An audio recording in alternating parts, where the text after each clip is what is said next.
दसीर साहब, ये क्या हुआ? असेंबली में ज्वाइंट सेशन चल रहा था, सदर पाकिस्तान खिताब कर रहे थे, आपने ऐसा क्या कह दिया जो अल्फाज हज़फ भी करना पड़ गए और फिर आपको जो है वो बैन भी लग गया इजलास से?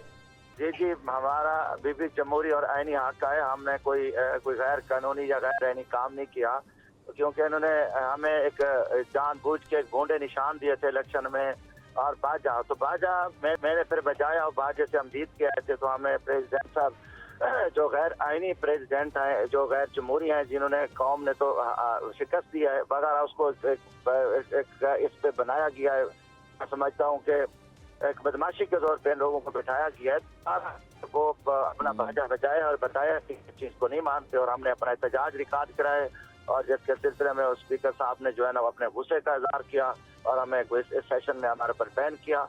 तो कोई नहीं, हमने कोई जाती कोई लड़ाई नहीं थी। 12 हम आसिफ जरदारी को सदर पाकिस्तान नहीं मानते, ये मैंडेट है और इस पर ये हमारा जो एहतजाज है वो पुरअमन एहतजाज है और वो हमने अपना रिकॉर्ड कराया है। लेकिन कहने वाले कह रहे हैं कि आपने गालम गलोच की है उस फ्लोर पर, आपने कुछ ऐसे अल्फाज अदा किए हैं जो बड़े नामुनासिब थे, गैर पार्लिमानी अल्फाज थे।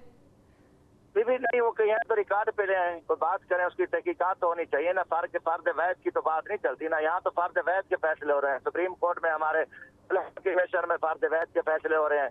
हर चीज इन्हीं की सुनी जा रही है ना। इनके इन्वेस्टिगेशन कराया जा रहा है, किसको हमने गाली दी है? वैसे हम जमहूरी हक का हम पुरअमन एहतजाज कर रहे थे, हर जगह पे है, पूरी दुनिया में ये होता है ना। हमने किसी का हाथ पकड़ा, किसी को धक्कम तपेल हुआ, ना कोई गालम गलोच कोई है तो रिकॉर्ड पे लें। 12 स्पीकर भी कठपुतली है उनका बैठा है और उसको भी ये ख्याल नहीं आया और सिर्फ हमें जो है ना उनके अपने लोग आगे खड़े थे, बल्कि वही धक्के दे रहे थे। और ये सिर्फ तमाशा है। हमने हमेशा पुरअमन में अल्हम्दुलिल्लाह 5वां इलेक्शन जीत गया अल्लाह के फजल से। कभी ऐसी बात नहीं है, हम बच्चे नहीं है भाई। पुरअमन एहतजाज 12 वो बख्श था कि उन्होंने एहतजाज क्यों किया और सदर साहब की जो तौहीन होगी इस पे उन्होंने यकतरफा हुक्म सादर कर दिया, बना देता, वो पूछ लेता हमसे।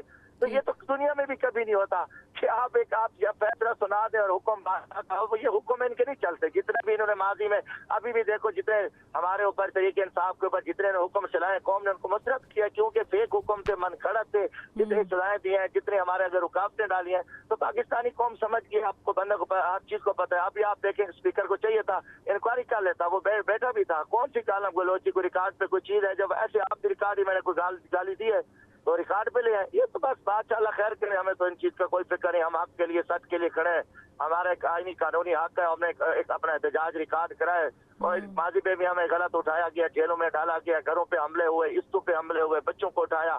तो ये सारा कुछ मुल्क कौम के लिए हमको भगोड़े तो नहीं है। तो स्पीकर ने भी, मैं समझता हूँ कि ये सारा कुछ करके पता नहीं क्या उसको हासिल हो गया कि अपने मेम्बरान की तौहीन करें, मगर ठीक है। लेकिन दसीर साहब, मुझे ये बताइएगा कि एक तरफ तो ज़ाहिर है कि पार्लियामेंट में आप लोगों का एहतजाज है और जो मामलात हैं वो हम देख ही रहे हैं टेलीविज़न स्क्रीन पर, लेकिन इसके साथ साथ आप लोग सड़कों पर भी निकल रहे हैं, बड़ा ज़ोर पकड़ रहा है ये सारा मामला। लेकिन इमरान खान की जो रिहाई है, आपको क्या लग रहा है कि ये अनकरीब हो सकती है या मुमकिन नहीं है? बर्फ़ अभी पिघली नहीं? देखें, ये अदलिया पे सारा कुछ कौम का एक मुतालबा है कि खान साहब के ऊपर मन गढ़ा झूठे फेक केसेस हैं और ये जबरी जो है ना सजा दी गई है, जिसका मेन वाज़ेह सबूत है जो हमारे ऑनरेबल जज जो इस्लामाबाद हाई कोर्ट के चीफ जज साहबान ने खत लिखा है सुप्रीम कोर्ट को, सुप्रीम जुडिशल कौंसिल को, जिसकी सुप्रीम कोर्ट में तहकीकात हो रही है, सुमोटो हुआ है। तो इस पे सारा कुछ बातें आ चुका है कि जो इमरान खान के साथ एक पुलिस ज्यादती की है, 300 केसेस लगभग बनाए गए हैं। ये सारी मनगढ़ंत कहानी है। तो खान साहब, हम पर उम्मीद है कि खान साहब बाहर आएंगे। खान साहब के अलावा यकीनन न पीटीआई के पास कोई और बंदा है जो खान साहब की जगह संभाल सके, ना मुल्क में इस वक्त कोई ऐसा लीडर है। नहीं, वो बैरिस्टर गौहर साहब बड़े अच्छे तरीके से अपनी जिम्मेदारी सर अंजाम दे रहे हैं, वो भी इस अहल नहीं है। नहीं भी वो एक हद तक है। मैं नहीं समझता कि खान साहब के अलावा कोई हमारे पास कोई ऐसा बंदा है जो वजीर आज़म बने और पाकिस्तान को इस दल से गन से निकाल सके, ना किसी और जमात में। एक वैद खान साहब है जो इस हकीकत है, मैं चमचेगिरी नहीं कर रहा, मैं एक सियासी वर्कर हूँ, मैं हमेशा सच बोला हूँ।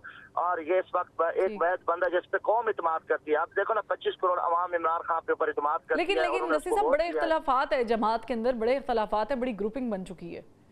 भी मैं इसकी दो लफ्जों में जो है ना तरदीद करूंगा, ये सारी हमारा जो दुश्मन है उसकी मनगढ़ हरकतें हैं। कोई न इख्तलाफात है, न किसी की जुर्रत है कि वो इमरान खान को छोड़ के जाएगा। जो जाएगा उसे लितर पड़ेंगे, कौम माफ नहीं करेगी। ये सिर्फ फेक प्रोपेगेंडे हैं और बैठ के ये हो गया वो हो गया, क्योंकि मुखालिफ हमारा हर पास हर तरफ से रिस्वा हो चुका है, दलील हो चुका है, शिकस्त खा चुका है। अब वो हमारे अंदर में बैठ के एक शैतान का किरदार अदा करता है। कोई इख्तलाफात नहीं है, सब मुत्तहिद है, हम एक दूसरे की रिस्पेक्ट करते हैं। कोई ऐसी बात नहीं, हम सिर्फ हमारी कोशिश है कि खान साहब जल्द अज जल्द रिहा हों और इस मुल्क के वो वजीर आजम बने और इस मुल्क की बागडोर संभाले, और कोई ऐसी बात नहीं है। मैं दो लफ्जों में तरदीद करता हूँ। चले, आपने ख्वाहिश का भी इज़हार कर दिया। बहुत शुक्रिया जमशेद दस्ती साहब, आपने ज्वाइन किया हमें।